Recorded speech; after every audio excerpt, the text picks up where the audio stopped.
What is up, everybody? Thank you so much for tuning in to another episode of the Anti-Gravity Group podcast. My name is Braden Carlson. My name is Taylor. My name is Shane, or as you might know me, Postart. And my name is Macho Matt. That's right, folks. And we're back.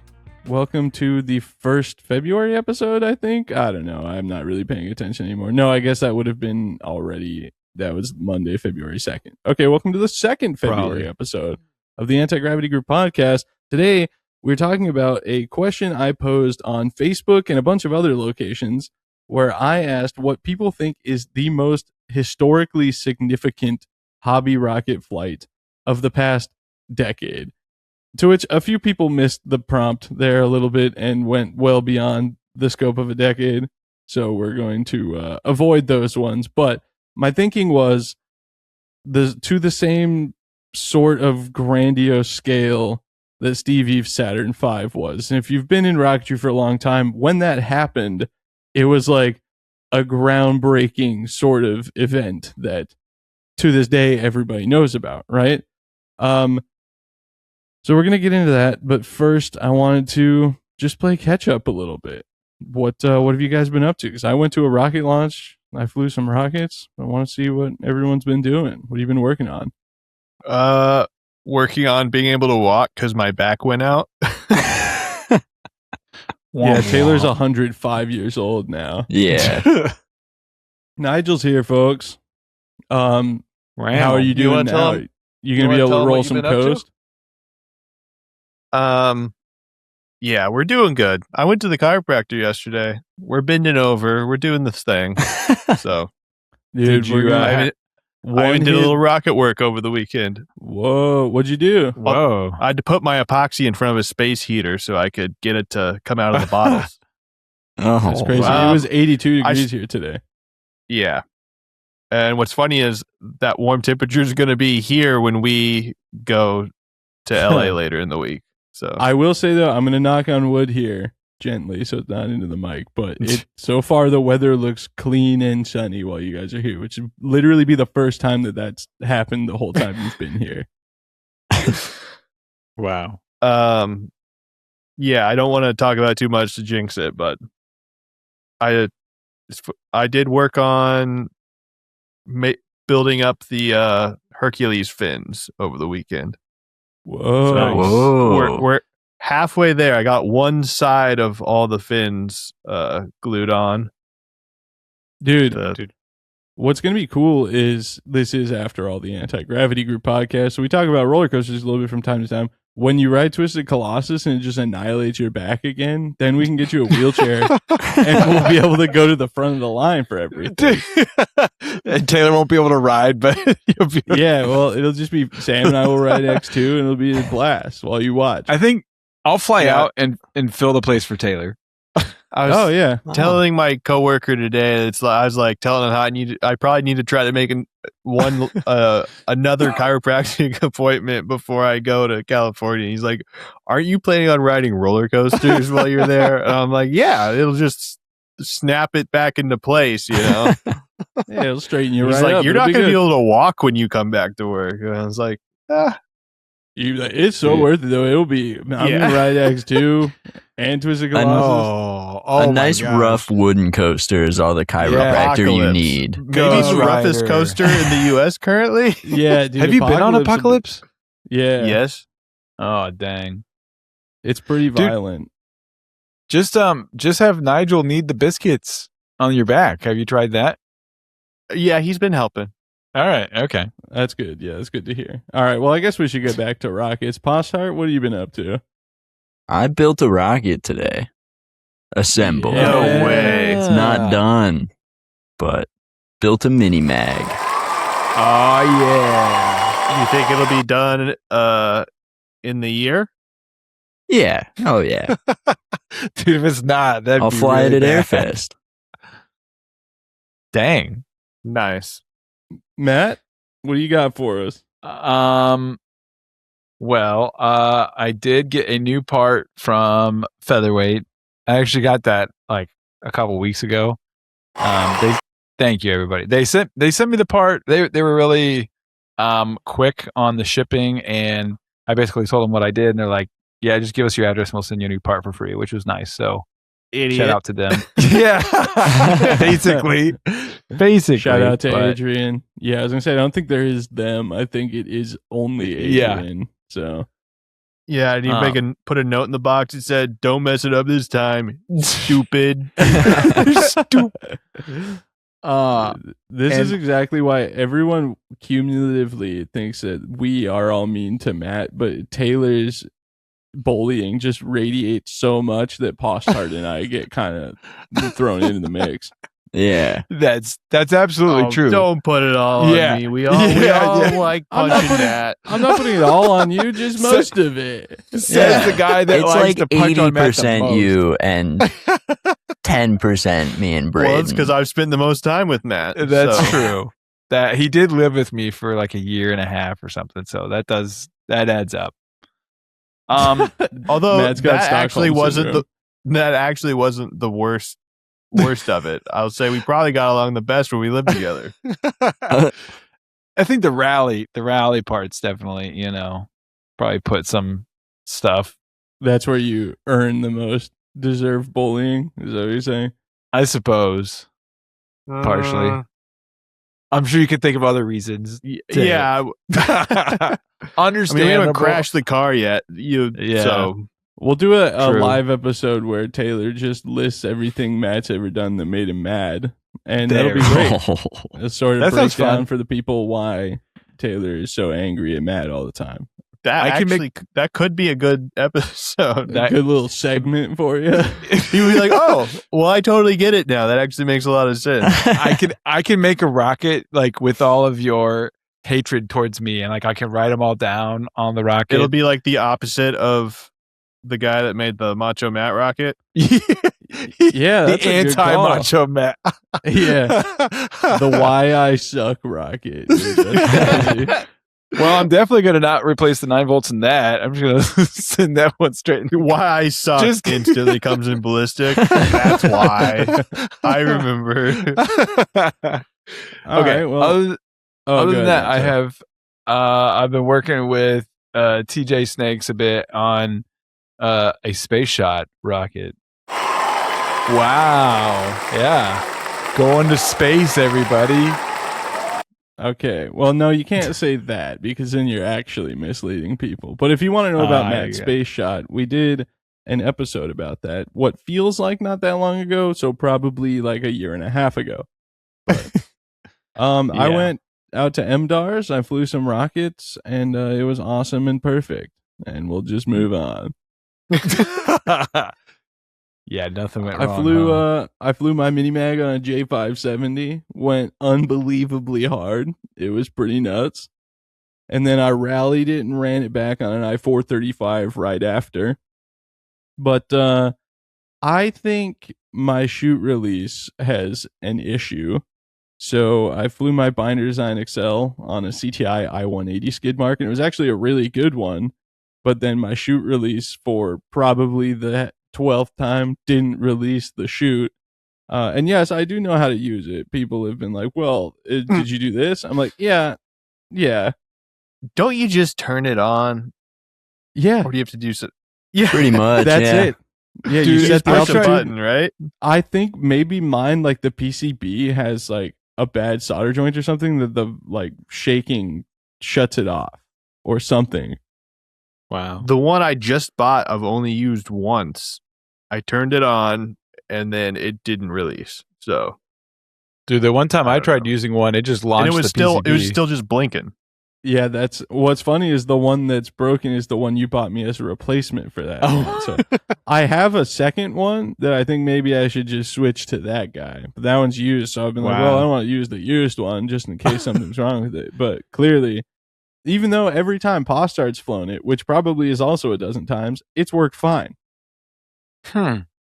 Although the first probably 5 or 6 flights that used it were the one that Matt then somehow lost the PCB out of the case. Which Taylor told me apparently somebody had that same issue and Jolly Logic warrantied it. So we should have tried that, but I didn't. I didn't think that's to be okay. like, hey, can I just have a free one since this is just the only expensive major component out of it. Although if you think about it, that really shouldn't happen. Yeah, when you get down to brass tacks, you're probably right on that. But anyway.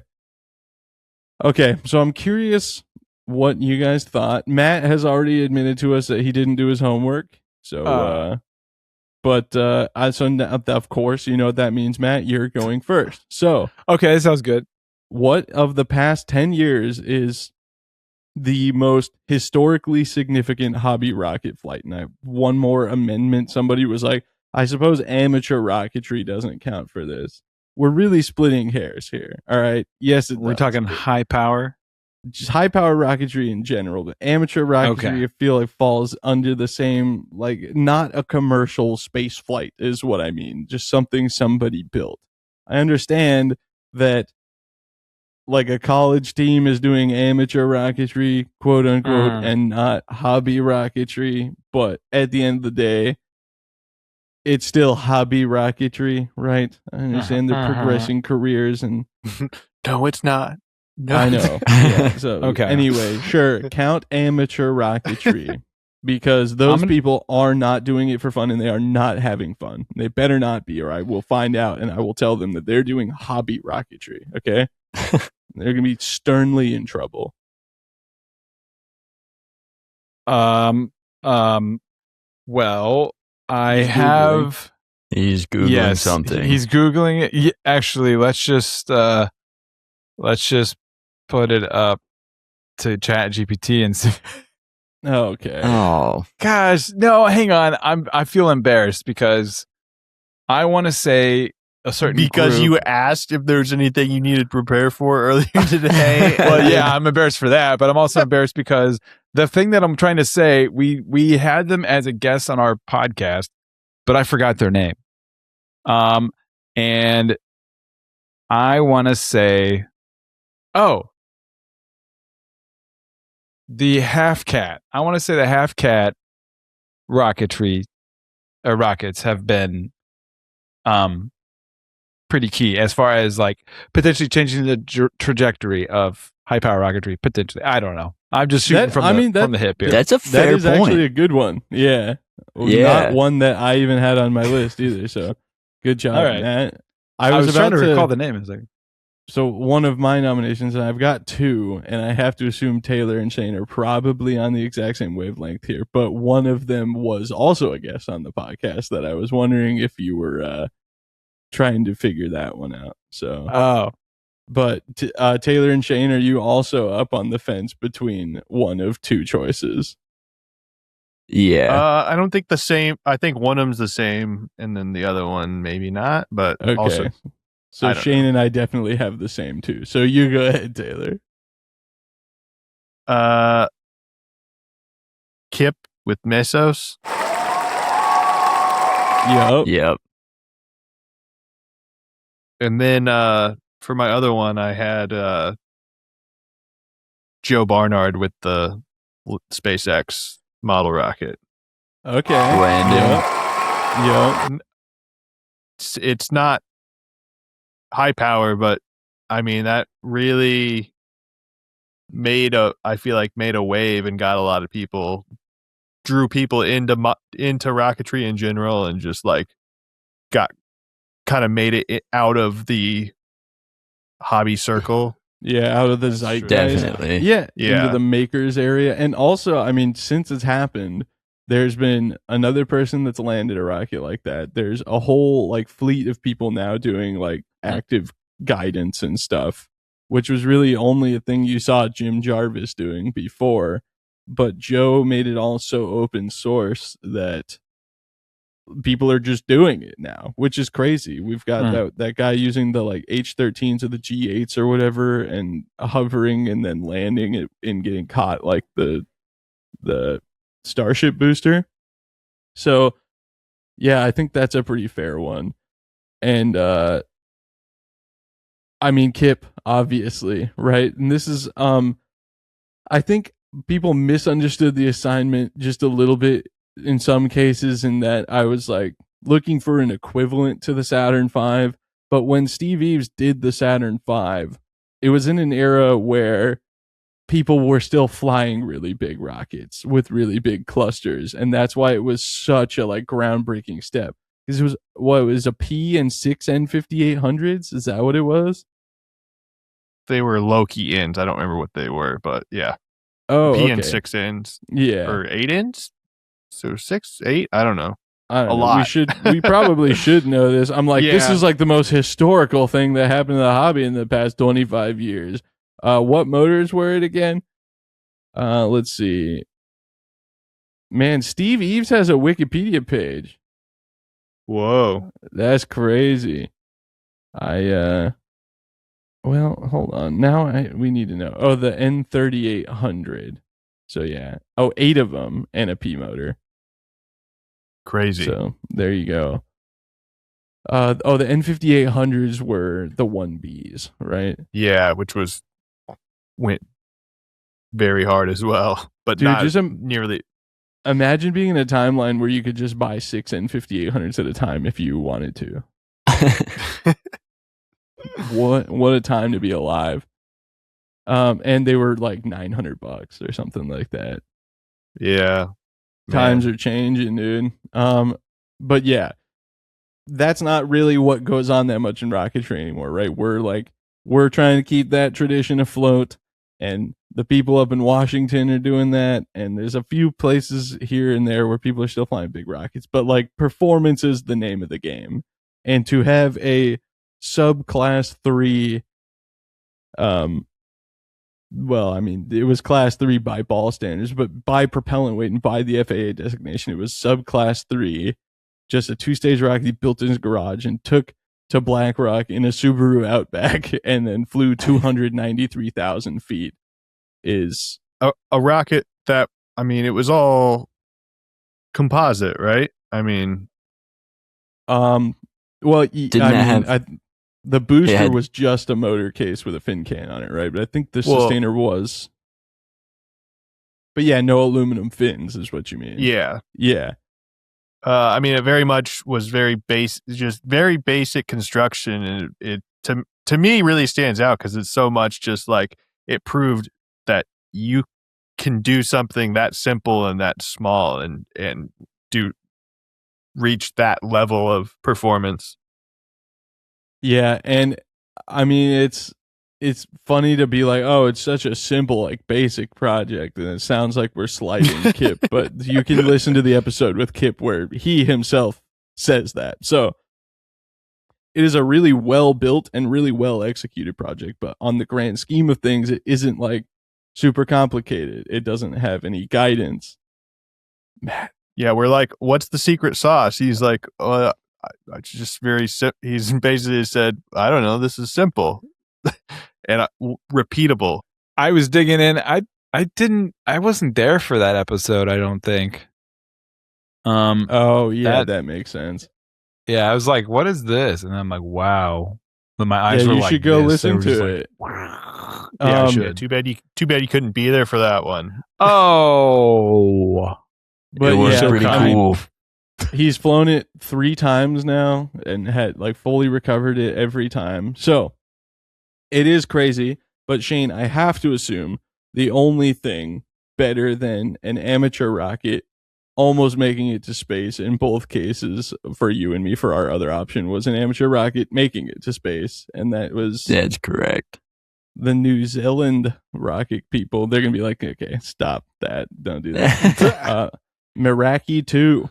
First GPS verified rocket in space, and even less propellant than Kip, I believe. Total impulse, anyway, right? Or no, I think it's the lowest impulse verified to space, and really kind of the only one verified to space. But we've talked about that before. We don't need to get too far into it, especially since there's another nomination that we can talk about that with a little bit later. But yeah. Again, I think it's maybe I'm a little bit jaded too, just because like the New Zealand people seemed so tight knit. It's like October Sky levels of just like homies getting together and doing rocket stuff, and just like everyone putting their heads together to make this crazy thing happen to actually make it to space and get all of the electronics back and verify that it went to space with GPS is pretty nuts. Yeah, totally insane. Whoa, sorry, that was a Okay, lot for me. so if the AGG has to officially make a judgment, which one is the most historically significant? Is it Mesos or is it Meraki 2? Dude, I need the Jeopardy theme song. Not theme song, the thinking music. Down, down, down, down, down, down, down. I don't know. I think Mesos just because it was first. Yeah, I think it.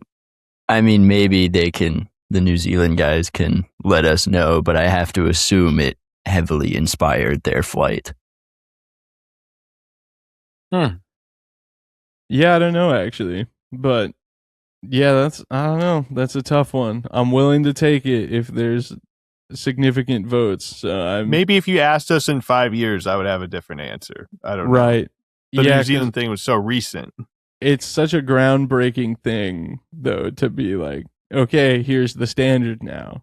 Bring us GPS or bring us nothing, you know?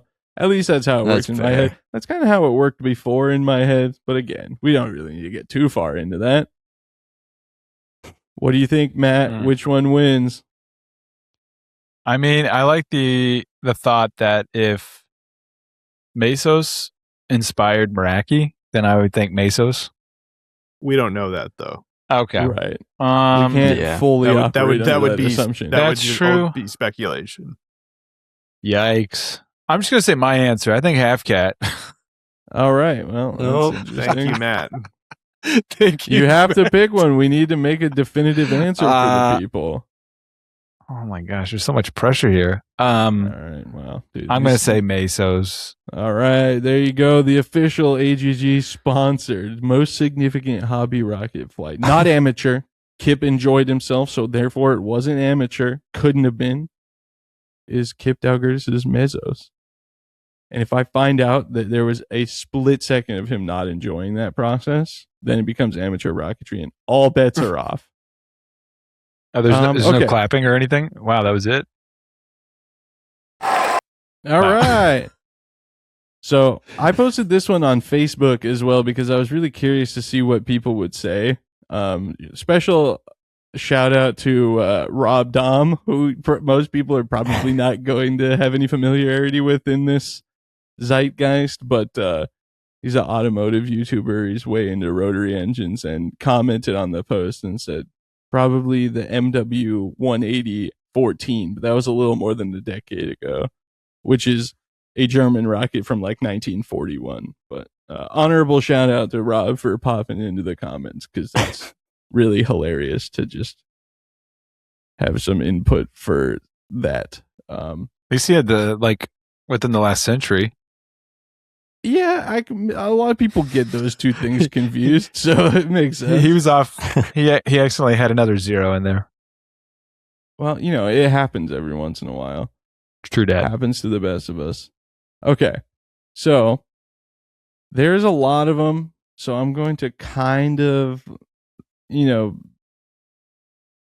zip through them a little bit. There was one, somebody called Joe Barnard landing the rocket like a SpaceX booster the most significant model rocket flight of all time, period. I was like, that's crazy. So, Joe, if you're listening, congratulations. I'm sorry he couldn't be here to accept this award. But I mean, like we talked about, it did create a pretty big shift. So there's a lot of people, obviously, said Mesos. So we're going to scrub over those. But there's a couple I wanted to talk about here. Rob Spence, this is from Tim Egan on Facebook, says Rob Spence flew an Estes Mosquito on an A10-3T and recovered the rocket intact. And I personally don't like using this platform as a method of spreading misinformation. So we are basing this only on flights that are actually possible. A two-stage rocket to 293,000 feet. Yeah, obviously that happens. But an Estes Mosquito on a full, like a proper A motor and getting found is a lie. And we all know that. So Can't fool us. Tony Alcacer, if anyone has the authority, it's Tony, and he just sent a link to Mesos, so I think that settles it above all else, Yeah. right? But some other ones that came up. Where were they? All right, let's see. Oh yeah, okay. First of all, let me say a couple people mentioned our flights. They were immediately scrubbed from the record as even a possibility. So, if there's any comments talking about our personal flights or the AGG flights, immediately I was like, yeah, no, obviously not. Oh. Well, we can't. Okay. Nah, But I another get one you. that came up decently, I will say twice by people involved with the project. So I feel like there's a little bit of wishy-washiness here with the Washington Aerospace Club Moonliner, which I agree is to the same like level of insanity as Steve Eve's Saturn V, but I don't want to call it historically insignificant because obviously it's going to be talked about and people are still talking about it. They made a video that's got a bunch of views. I just don't know if it, in my opinion, operates on the same like playing field as far as Mesos and the current atmosphere of rocketry. You know what I mean? Like I talked about at the beginning. Altitude and think if performance is what everybody's talking about. Yeah, I feel like the Moonliner is kind of more of like an aesthetic, like really impressive build and whatnot, but more from like an aesthetic perspective, I think. Well, and also the motor was pretty It's cool just too. fun. Yeah, it was, Yeah. yeah, which It's really, know, really fun.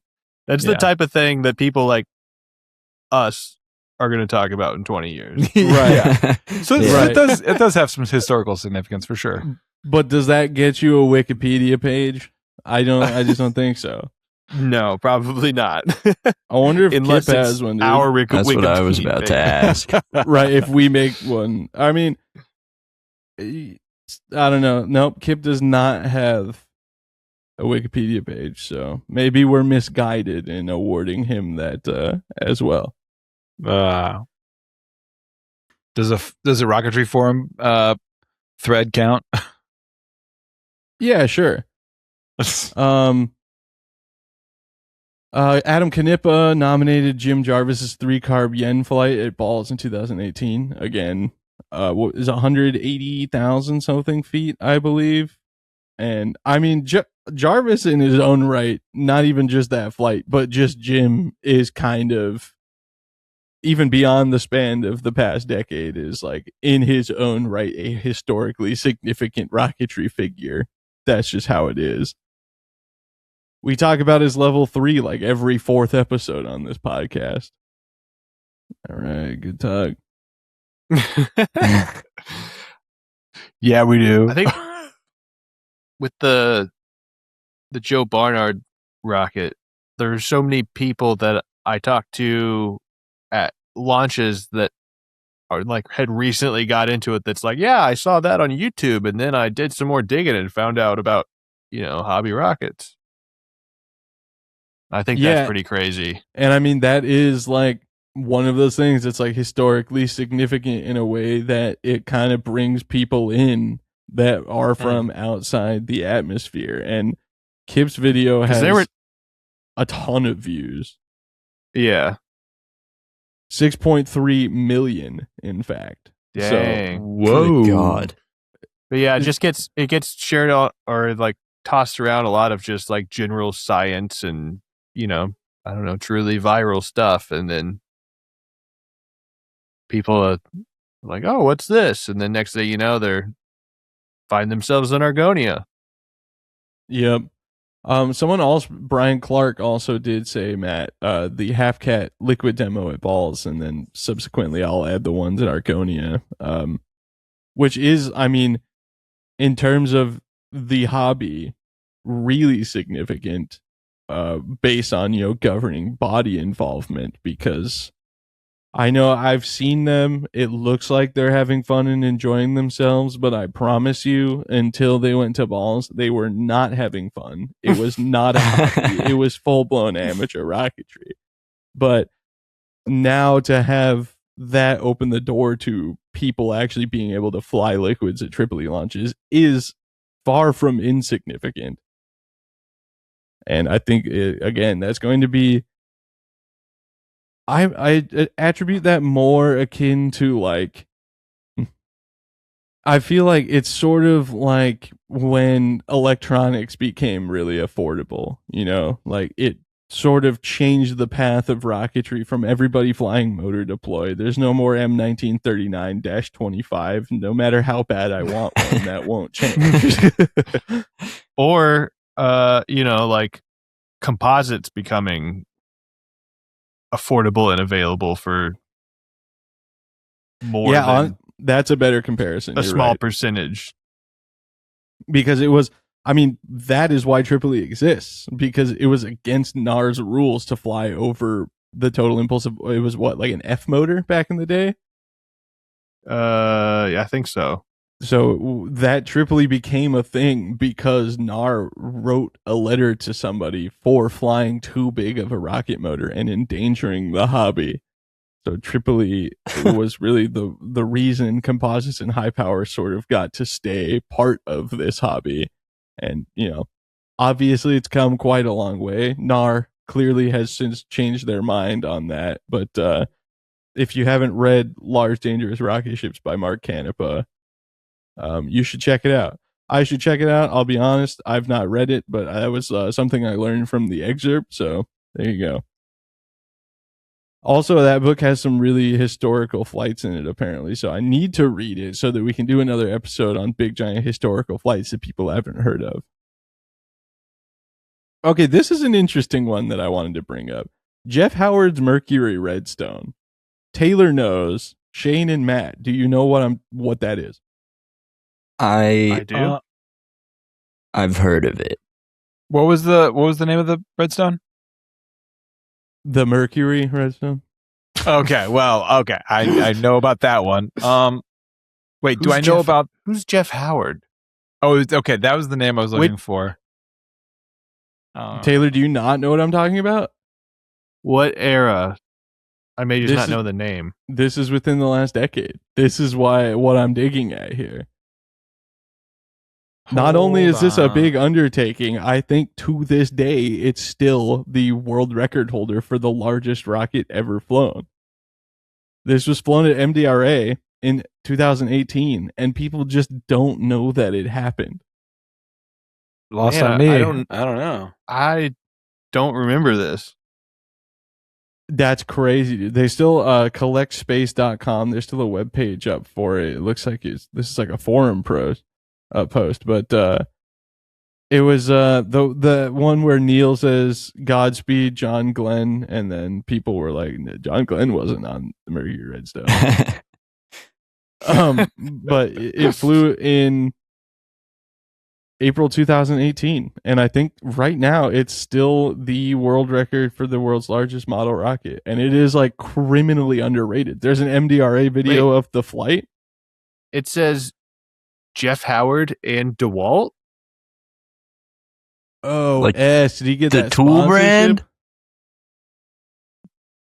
Like DeWalt tools, or is that like a guy? I don't know, but yeah, dude, 5 feet in diameter, 64 feet tall. Wait, it says 3/4 scale, but wasn't the real Mercury Redstone 6 feet in diameter? Yeah, it was pretty small. I think 5 feet in diameter would seem like more than 3/4. Yeah, the original Redstone diameter was 5 feet 10 inches. Yeah, that's what I thought. So 5 feet in diameter seems like it's a little over 3/4 scale. 64 feet tall. I don't remember the motor combo here. I was pretty sure we had talked about this before, Taylor, but I guess not, because you seem unaware it's of it. It's very possible that we did, and for some reason my brain just wiped it to make room for something else.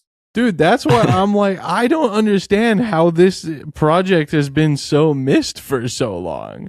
It's like completely out of people's heads. It's sort of like the like people know Steve Eves because of the Saturn V, but nobody really talks about Vern Hogue or Steve Eves' second giant rocket, where they built a pair of 10 scale Mercury or Saturn 1Bs. and flew between the two of them like 13 and 5800s. Vern Hogue's was 2-stage. Like, this was at Airfest in 2012, and nobody really talks about it because it wasn't the world record.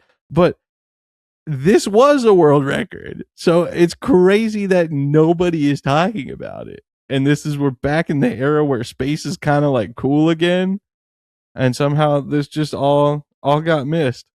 I'm trying to find what the motor was. I guess it was in the era of big rockets aren't cool, I guess. That's what I'm saying. That's why I was like, the historical significance has to be fit for the time, and that's why Mesos and Meraki were my nominations. Otherwise, this would very obviously be way up there. Because think about, I mean, that was sort of our whole goal building giant rockets, because it's like, how long before that people had built big rockets, but I don't know, just a huge dry spell of giant rockets, except apparently there's Mercury Redstone that just went under the radar. Right. Yeah. It's just incredible that seemingly nobody caught it. But yeah, Paul Trainer said Morgan Sandercock's rocket, which is the self-landing SpaceX style one. That I just posted a short of it on Facebook, and I'm like, oh, it was a failed attempt, and everybody like in the comments, they're like, this wasn't a failure, it was a learning experience. I was like, I didn't say that it was bad, okay? Like, it both can be true, believe it or not. Oh yeah, I didn't finish talking about my launches. Oh, nothing else happened, so it's fine. We'll circle back to that at the end. Okay, and another nomination here. I'm trying to think of or see if there's any others that came up, and I don't think there is any. A lot of votes for Kip, obviously a lot of votes for New Zealand. But Stu Barrett, who is also in his own right a bit of a historical figure in the world of hobby, not amateur, hobby rocketry.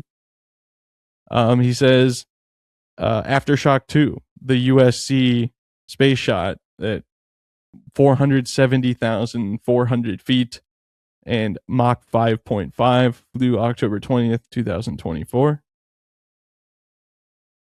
Does anybody want to say anything about it before I talk about Go my for thing? it.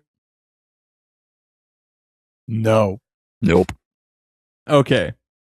At 470,000 feet, we are way beyond the Kármán line. Kármán line's what, 326,000? Something in that range. This, however, 470,400 feet, is the calculated projection based on the rocket's velocity and angle of attack. There's no otherwise verification of its altitude as far as I am aware. This is where things get a little wishy-washy for me, because this is also CSXT's claim to space as well. And Shane and I just watched a 2-stage rocket cone super hard, and that was supposed to go to space, and it went, what was it, 248,000, the 2-stage? 242, 243, somewhere in that realm. The projected velocity or projected altitude from the initial velocity and takeoff on Kate was over space. So 90,000 extra feet based on that calculation, right? And this is just how I'm remembering it. I could be wrong, but it was way, way higher only using that. And actually, I believe, hopefully Vern doesn't hear this and like slap me for being wrong, but I'm pretty sure while Kate is locked out for velocity, the GPS is reading projected or like estimated altitude based on those figures. Because when I was standing there, and you can actually hear it in the video, Vern says, oh, the GPS just came back, and it suddenly was reading like 50,000 feet lower. So, I mean, 470 to 326 is a monumental margin of error, and who am I to be the authoritative body of you have the burden of proof to whether or not you went to space? Nobody, right? That's not my call to make. But in the spirit of the fact that New Zealand did it with GPS, I feel like if we're putting everything on a level playing field, you can't really count it. So come at me in the comments, send me an email, contact@aggpodcast.com, and tell me why I'm wrong. That's just how I feel. I'm speaking my truth to power right now. But Stu did follow this up. Dave Leniger says, but did they get the rocket back? And Stu says, I don't know. I think they did. We have a little bit of insider on that one, but I don't know if I'm supposed to talk about it, so that's all I'm going to say. I think they got at least most of it back, I believe. They put a video out of it. Didn't they recover it in the video? Which rocket? I think so. Aftershock. Hold on. We're going to take a second and take a look at this, because this video did also do really, really good. It has 18,000 views. I thought it was way bigger than that. Yeah, they have onboard footage, so clearly they must have recovered at least part of it. I think it maybe wasn't the whole rocket. I don't know. They show everybody like cheering as they roll back in from the recovery effort. So maybe it was just the electronics portion, which level playing field again is all that the New Zealand people got back. So, but there's onboard footage, so they at least got it back. And like, you know, my eye is not well trained, but it looks quite high. But yeah, I don't know. 470,000 feet is the claim. Mach 5.5 is the claim. They might actually have good data on the the speed, but the altitude that high, a barometer is not doing anything for you anymore, as we saw in the episode with New Zealand, Dean Spittle. But yeah, Stu did defend it though. He wrote a really nicely worded comment that I wanted to read. He says, one reason I picked this is not only was the flight a success, but the team achieved this after many years of disasters. They never gave up, each attempt building on the lessons they learned. Flying high-power rockets is a great way to deal with and learn from failure.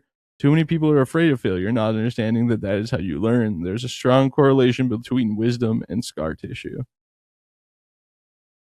Very well put, and I have to assume that's why Matt was so excited to take pictures of your M3700 Kato. He wanted you to have a distinct memory so you could really feel the success of running it back. Yeah. Scars are souvenirs. Thank you for that, honestly. Yeah. Taylor, I don't know if you've ever heard this line before, but scars are souvenirs you never lose.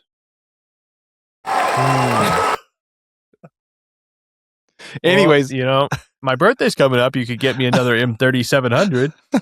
Oh, consider it done. Yeah, that's what we like to hear. Will you not hate me as much if I give you one of those? help. He's I mean, it would think help. about it. Okay, let's take a look at the Discord and see if anyone else has said anything. Yep, we got Mezos, Meraki, and Halfcat in here. But yeah, so there you go. I think we're all on the same playing field here. We can at least agree there doesn't have to be one most historically significant designation, which we already gave to Kip. So, but these are just flights to, think about, and honorable mentions to Aftershock and the Mercury Redstone that for some reason nobody's ever heard of, which is crazy. Okay, let's move on. We have a couple of comments from the last episode that I wanted to read before we get out of here. One of them is an interesting point of discussion, and the other one is I hate to throw anybody under the bus, but like perhaps the worst take I've ever seen in our comments ever. Oh no. That's saying something. There's a lot of in the podcast comments from like a rocket person, I'll say. okay. Not somebody saying we should put guidance and warheads on the Punisher, because that just happens a lot. But we'll go to the other one first. Cody S8754 says, "Hey guys, what's the quickest anybody you guys know have gotten all their certs level 1, 2, and 3? Can it be done within, say, 6 months? I hope to get my level 1 this weekend here in Texas. Burn bans in our launch area have been hampering us for the past 2 years. Taylor, would you like to tell this individual the time frame you got your certifications in?" I got mine in 1 weekend, 2 days. But I don't. You could definitely do level 1 and level 2, but I think at this point it's easier to just, take your time to do the paperwork or whatever you got to do for level 3.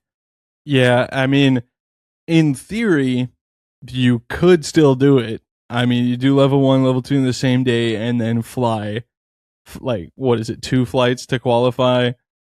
Yeah. 2 level 2 flights with electronics. Your cert flight can count, so you'd only need to do 1 extra one, and then get TAP approval to build a rocket overnight or over the next couple days, and then fly your level 3. In theory, that'd be crazy. Possible. But the reason for those curious that worked for Taylor is the rules for level 3 used to be a little different. You used to be able to use a rocket that was already built if you had decent documentation of the rocket having been built. You used to be able to have TAP approval for your level 3 before you were level 1 certified. I had paperwork for my TAPs when I was 17. Obviously, I didn't end up doing. It wasn't really 3. that it was allowed. It's just that there wasn't anything saying that it wasn't. And there were Right. a lot fewer people, young people that were involved.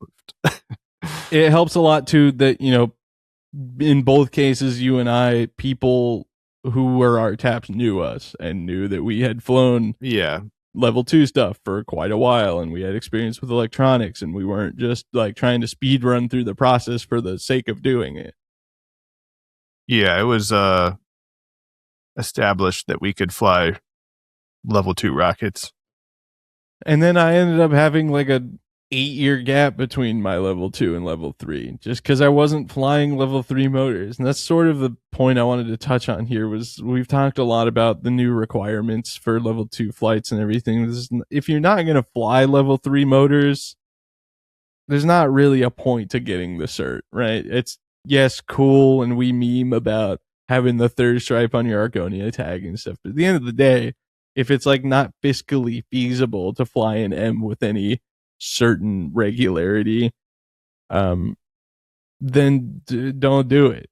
Keep J's and K's and L's are great. We talk about all the time how K is sort of like the perfect middle ground of performance and affordability. Also, if you're going through all the trouble to just fly a single M1297, why not just fly a bunch of L1420s? Or just one, if that's your goal. I mean, it's not. Dude, put a really spicy igniter in an L2200 and it's an M. Honestly, more of an M than an M1297, probably. Yeah. L1150, is that what it was? L1120. L1120. What was L1170? Oh, that's the blackjack one, right? Yeah. The floor grain. Yeah, no comment. But yeah, so it's possible to do it quick, and even in this day and age, you could still do it really quickly, like inside a month, without it being too much of a problem if your TAPs were down.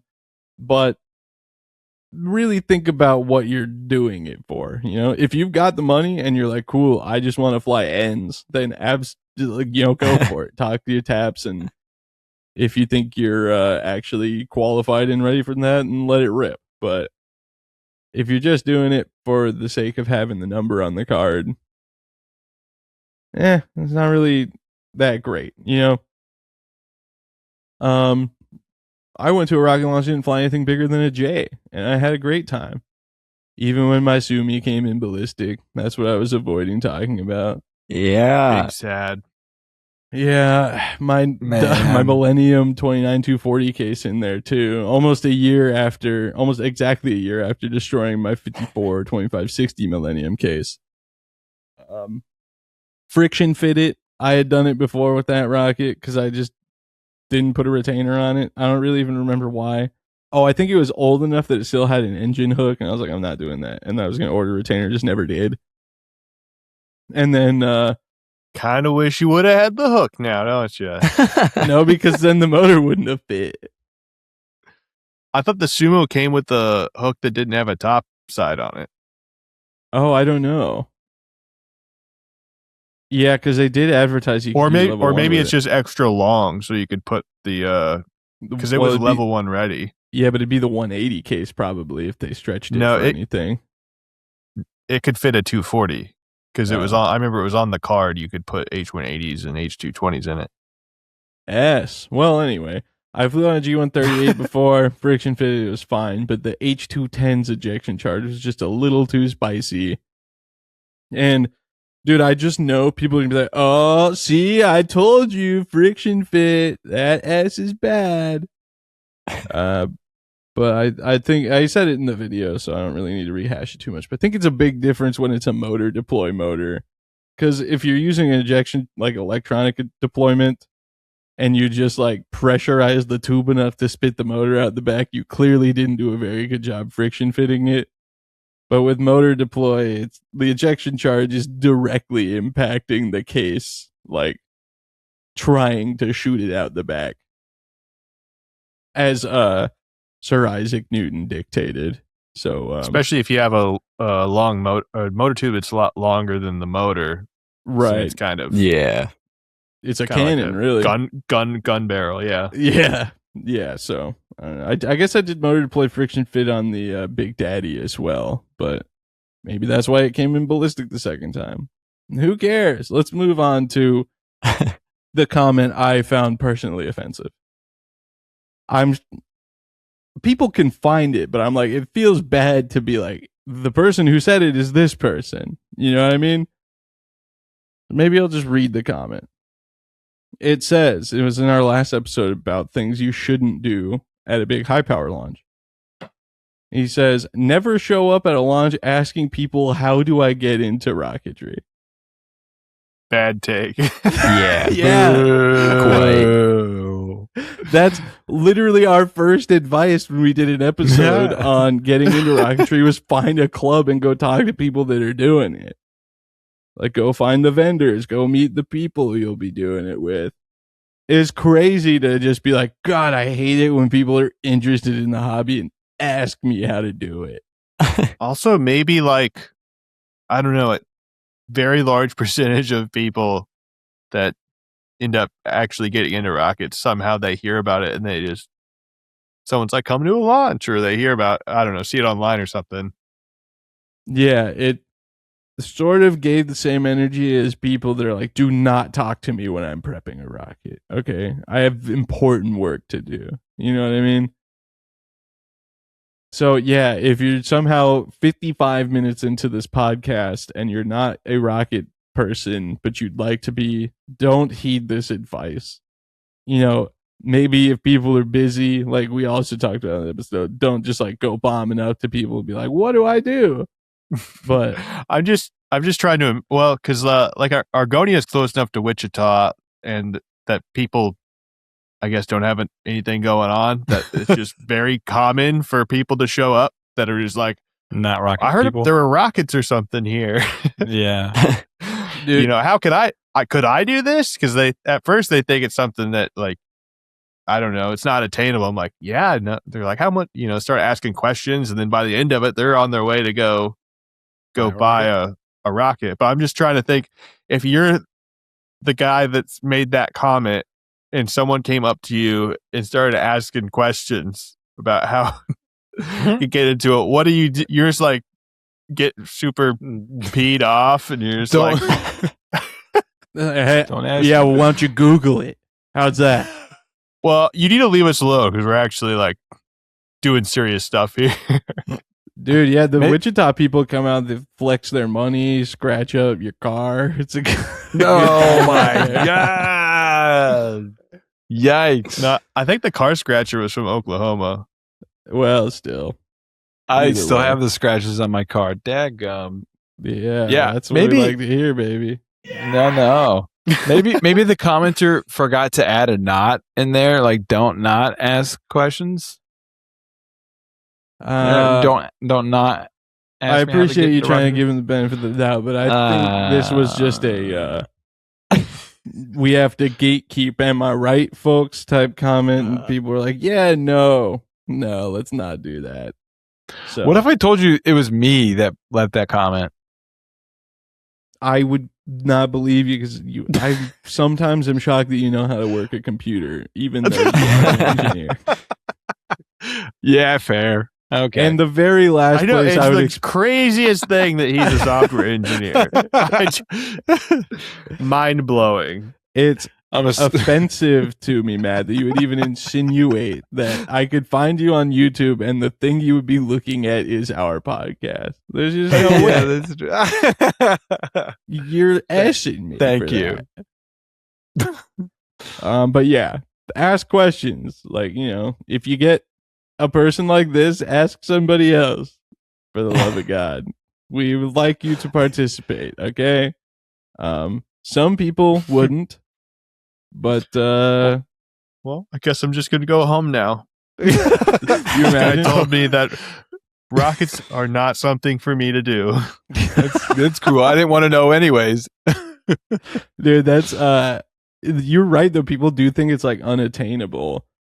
Like somebody in one of the comments on one of my Facebook reels was like, this must be one of those millionaire sports. I was like, if it is, I missed the memo, man. Although now that we've been talking about it, I could totally see some guy that wants to gatekeep like that, where someone thinks that it's unattainable and they're like, it is.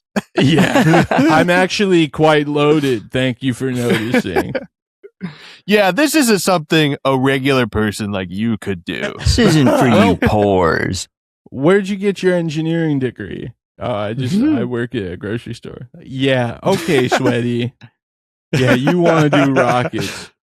This is for sure. Do you know that's the same kind of person that's like flying an I-435 in a 3-inch rocket, and it's just like the most dead serious thing you've ever seen. Where they're like walking up and they're like making some comment about gonna no one's ever seen anything like this before. Yeah, it's about to punch a hole in this guy. Oh God. On the flip side of that spectrum though, can you imagine people that are like, wow, I want to get into rocketry. Let me go talk to these dudes that have the giant 12-foot or 12-inch purple rocket. Like, how much does something like this cost? Oh, like 10 grand. They're like, oh, great. I'm for sure not getting into this. Are we doing more damage than good? It's very No, that's why we bring the small rockets with it too. We could just start lying. Let's just start lying. No, No. man, come on. We speak all right, truth to power here. All right, moral police are out. Sheesh. What a bunch of party poopers. Hard reality is that if we put the Punisher in the ground, it is going to cost $12,000 to start over, and that's just what it's going to be. This is our life. We're not gonna we don't Yeah. quit though. We're not quitters. No, we We've man got up and rack up more credit card debt, and we send it. We've got 2 other big rockets. I gotta build my new house so I can get a HELOC to build a new Punisher. Yeah, and another rally car. You haven't wrecked the Yeah. first one yet, but just Yeah. do it anyway. Dude, yeah. Get a 2-wheel car as well. Heck yeah. Might as well. All right. Well, I think that's going to do it for us here, folks. Anybody got anything else to say? I want to say we're not like specifically trying to drag this guy. I know that whole spiel of jokes that we just let out seems like we're specifically targeting this guy, but we're targeting the idea and putting it on like a scarecrow of an imagination of an exemplary example of a terrible person, which I'm not insinuating that this guy is, but It is a dumb thing to say, to be honest. Gatekeeping's Right. lame. Don't be like Yeah. that. That's all. don't be like that at all. Anything else, anybody? I like the scarecrow reference. That's all. Thanks. I get a little lost in the analogy there, but I dug my way back out. My name is Braden Carlson. You can find me right here on YouTube at Rocket Vlogs, or you can follow me on Facebook at Rocket Vlogs Official or Instagram almost to 100,000 followers on Instagram now. Not like almost, but like 82,000. So we're trying to get there. 100,000 on the personal Facebook account. 240,000 on the Rocket Vlogs Facebook account. Let's do this S, baby. Go to my personal Facebook account. Share the S and P out of all those reels, dude. Tag your friends. Tag the people who are too poor for this millionaire's hobby. And yeah, get this S shredding so I can continue to do dumb rocket stuff. You guys rule. Patreon.com/RocketVlogs and Patreon.com/AGGPod. My name is Taylor, and you can find yeah, find me on YouTube Pod. at the Rocket Channel. Wow. My name is Shane. You can find me on YouTube at Postart Propulsions and online at hprtools.com. Almost forgot how to do that. Oh. My name's Macho Matt, and you can find me right here. Right. All right. We are the Anti-Gravity Group. This is the Anti-Gravity Group podcast, and we will see y'all next time. We might just hear from Nigel the Rocket Cat. Load up the professional masterpiece, you can bet on that. A launch and a chat with them is guaranteed to be a blast. It's the Anti-Gravity Group podcast. Ooh.